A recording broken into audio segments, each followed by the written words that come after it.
All right. So the midterm elections are coming, and I have been arguing, perhaps rightly, perhaps it'll be proven wrong, that I don't think the issues that define the outcome have happened yet. Certain things have happened that will impact the election. I think the Supreme Court's gerrymandering, racial gerrymandering decision, that could potentially impact the outcome. I think the Supreme Court of South Carolina and that horrific attempted power grab by Abigail Spanberger.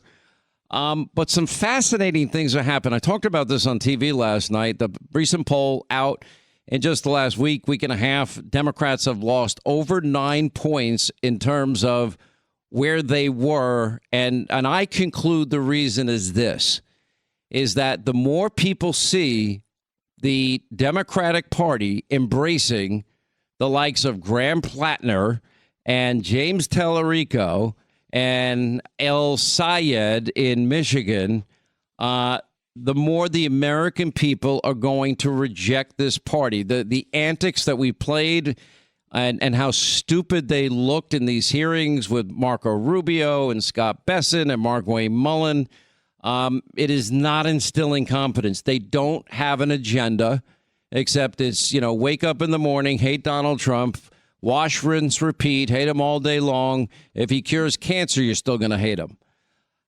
Anyway, here to weigh in on this, we have the one and only Chris Hahn. Now, Chris Hahn has an interesting background. He's a former aide to somebody I think is a moral coward, Chuck Schumer. Chuck Schumer can't even take a position on Mamdani. Couldn't take a position on Graham Platner. Not taking a position on Mr. Six Gender. My female neighbor is a neighbor with a uterus, or that God is non-binary, and all the craziness that along with him, because Chuck Schumer deep down knows he's got no power. He, like Hakeem Jeffries, they're, quote, minority leaders in name only. And I find it pretty obnoxious. But anyway, this is what the party has become. Chuck Schumer dare not take on the radicals that control his party. Same with Hakeem Jeffries. And by that, I mean, they're not going to criticize Graham Platner. They're going to try to work behind the scenes and get him to drop out if he wins the primary. Maybe they'll be successful. I don't think so, but it's possible. I think they're thinking about it. That main provision that I've been talking about. They will go hard, deep in the paint and try and support Talarico. They will be wasting tens and tens of millions of dollars. Talarico is not going to be the next senator from Maine. But then it's the party of Mamdani, and it's the party of Grandpa Bernie, and it's the party of Pocahontas, and it's the party of the Squad, and it's the party of radicalism. And the one voice of sanity now in the Democratic Party is a friend of this program, John Fetterman. He was on TV last night. Anyway, Chris Hahn, he hosts his own progressive podcast, and former aide to Chuck Schumer, also pollster. Our friend Doug Schoen is with us. All right, Chris Hahn, I want to know why your party can't condemn, let's see, the guy with the Nazi tattoo, the guy that said horrible things about victims of sexual assault, the guy that actually referred to people in his home state as bigoted and ignorant. I thought that was a little over the top. And then, of course, the other guy that thinks that there's 6 genders, not 2 genders, that God is non-binary, that wants a welcome mat on the southern border, that wants to run a vegan campaign in Texas, and a guy that is against oil and energy in Texas. Which of these people have you condemned? Well, I was with Mills, as was Chuck Schumer. And I didn't ask you that. Well, Chuck Schumer had a chance to condemn Platner yesterday. He punted as usual. The party did not want Graham Platner. They wanted Janet Mills, the incumbent governor, who's very popular in the state of Maine, and who would be ahead by 15 points right now in a general election matchup. Not the point, because they're supporting, the guy had a Nazi tattoo.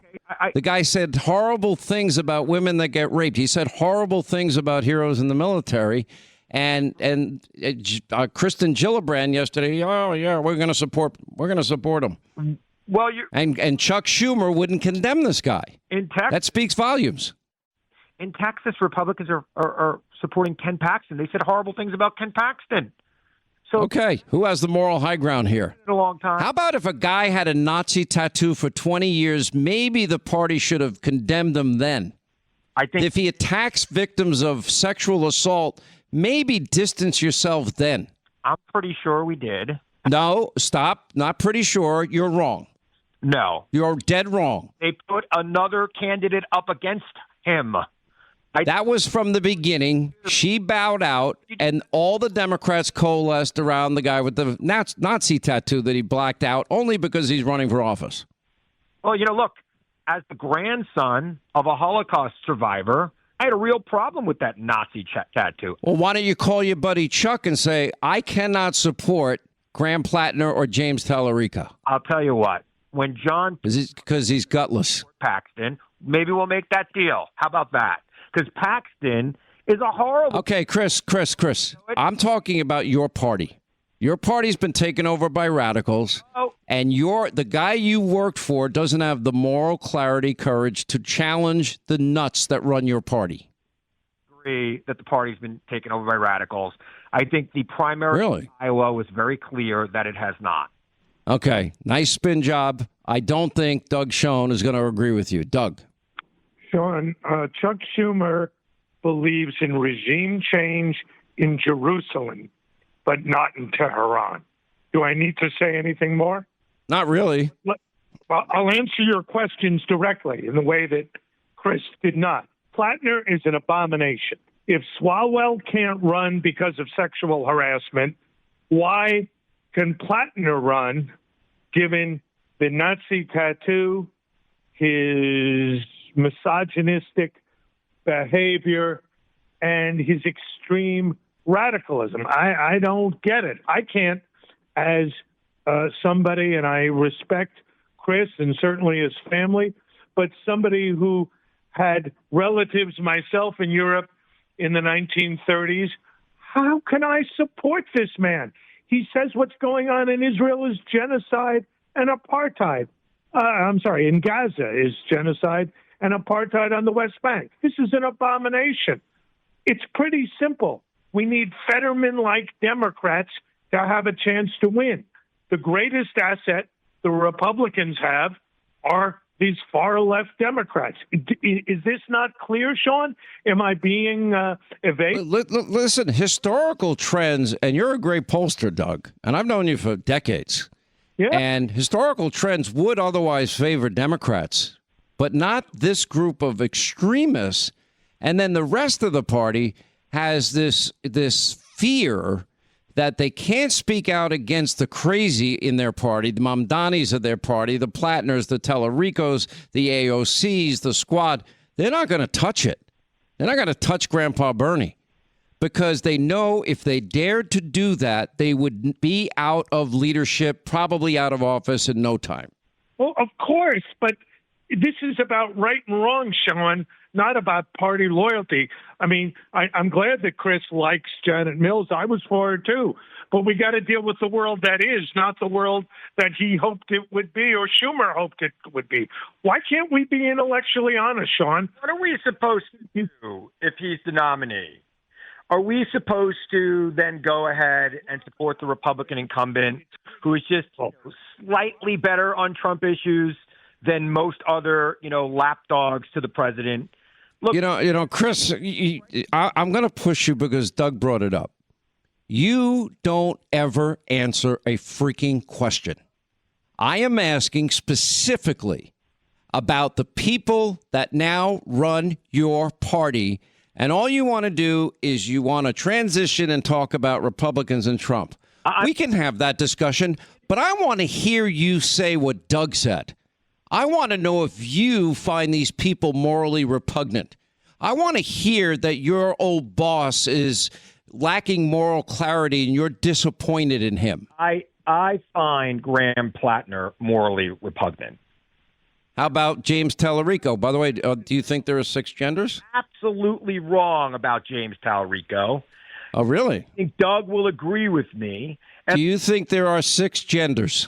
the moral choice in Texas would be Doug, was that a straightforward question? who is a felon, who is a criminal. I am okay. I'm not asking you about Ken Powell. I'm asking you about James Talarico. He's running in Texas. He thinks there are 6 genders. Do you agree with him? I don't. It's Thank you, Doug. or Talarico. Well, let me ask you. He wants a welcome mat on the southern border. He thinks God is non-binary. I mean, do you agree with those positions? I know you've been playing that God is non-binary quote. I think it's completely out of context. I have. Oh, whoa. Well, what Thank God for the audio tape. Tell me what. Because I don't take things out of context. Let us play it. God, for this one. Trinity. It's the Father, the Son, and the Holy Spirit. So, what is the Holy Spirit? Well, he said God is non-binary. So all these years as a Christian, I've been saying, "Our Father who art in heaven." I guess I'm wrong. Let's play Talarico here. The first 2 lines in Genesis use 2 different Hebrew words to describe God. One is the masculine Hebrew noun for divinity. The second is the feminine Hebrew noun for spirit. God is both masculine and feminine and everything in between. God is non-binary. Now, Chris Hahn, you just lied to my audience and to me. You said he never said that. I just played it for you. Say, I'm sorry, Sean. Go ahead. Taking it out of context. I'm sorry, Sean's audience. Sorry, Sean, but you are not a seminarian. You're a lot of things. You are not a... Excuse me. I actually did study Latin and theology and went to seminary, high school for 4 years. I went to Mass every day. I study the Bible almost every day of my life. Okay, right. So then you understand that there's a Father, a Son, and a Holy Spirit. It's called the Trinity, if you want to put a name to it. All right, quick break. Right back. We'll have more with Doug Schoen, Chris Hahn on the other side. Then your calls coming up. 800-941-SEAN, our number if you want to be a part of the program.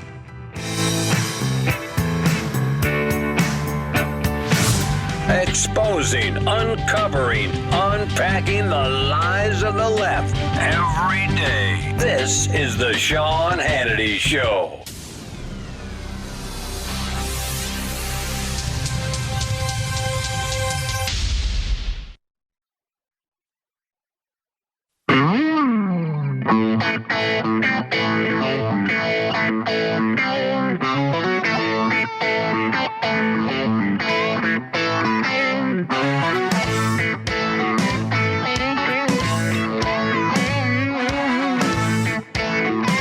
We continue with former Schumer aide Chris Hahn of the Chris Hahn podcast, and Doug Schoen is with us, Democratic pollster.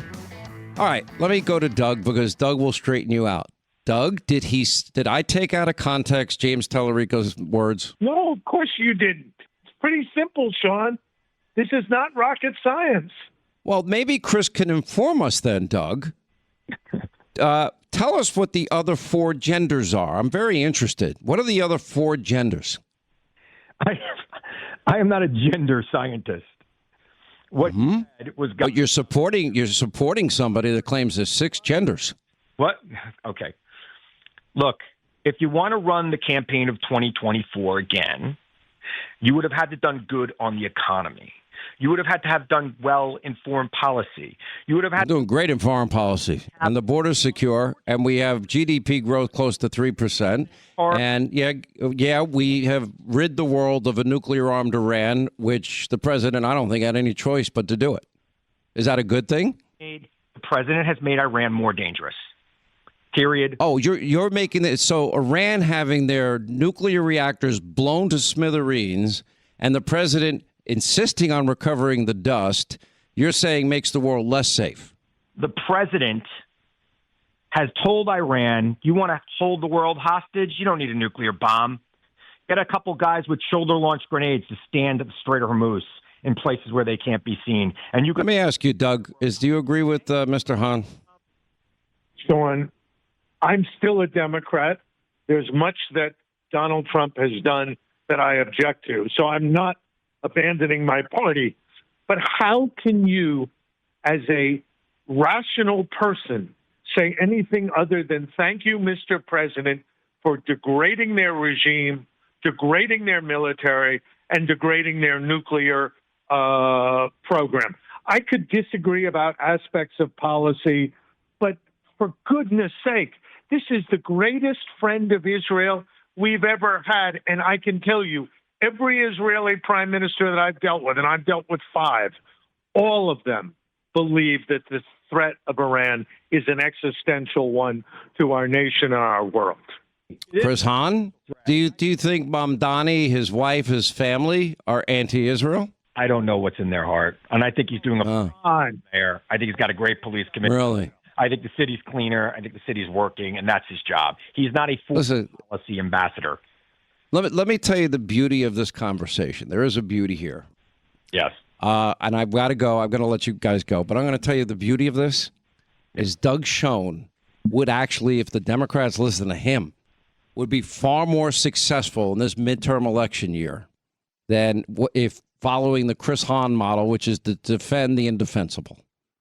That's my last word. We do appreciate you both being here. Chris Hahn, thank you. Doug Schoen, thank you both. I was not able to save money in my life until my mid to late 20s. I mean, nothing. I was living paycheck to paycheck. 40 years ago, somebody got a hold of me. I wish I remembered who, but I don't, and said, put a percentage of your savings in gold and silver. And I still to this day, I follow that advice. I still to this day put a portion of every paycheck into gold and silver.